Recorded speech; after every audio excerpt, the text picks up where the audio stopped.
আলহামদুলিল্লাহ আমার লাইফে দুইজন পারফেক্ট মানুষ হইছেন। এক আমার জামাই আর দ্বিতীয়ত আমার বোন। মানে এরা দুইজনে আমার লাইফে সাপোর্টিভ মানুষ হিসেবে এরার অবদানটা হইছে সবচাইতে বেশি। তো এই এক সপ্তাহ অপারেশনের পর বাসাত বইতে বইতে এত বোরিং ফিল হয়।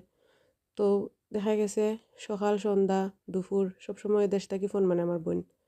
মানে এমবি নাই, কারেন্ট নাই বা অন্য কোনো অজুহাত নাই আর কি নর্মালি। দেখা গেছে মানে মানুষ এখন ইচ্ছা থাকলেও উপায় হয়। তো ফোন দে বা ইউকে যারা আছে এরাও অনেকে ফোন দিয়ে খোঁজ খবর নিছেন আলহামদুলিল্লাহ। আল্লাহ প্রত্যেকের মানে উত্তম কাজের উত্তম প্রতিদ্বন্দ্বিতা। তো যাই হোক আজকে এই হয়তো ওষুধের সাইড ইফেক্টের কারণেই হোক অপারেশনের পর থাকি রাত্রে 12টা 1টা ছাড়া ঘুমা না, কিন্তু আজকে রাত্রে একবারেও ঘুমন না, একবারেও না টোটালি। দেখা গেছে ঘুমাইতে চেষ্টা করলে এত হার্টবিট বাড়ে।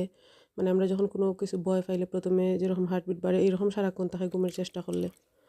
তো এই অবস্থায় দেখা গেছে ও বইনে ফোন দিছে, বইনে ফোন দেওয়া প্রায় 1 ঘন্টা বা আরও বেশিও মাত শুরু হইলে তো হয়। আর হয়েছে ডিউটিতে কি তাইনে ফোন দিছেন। তো এরার অবদান আসলে ভুলার মতো না। আর ভাই বোন আসলে আল্লাহ তালার নিয়ামত, অনেক বড় নিয়ামত।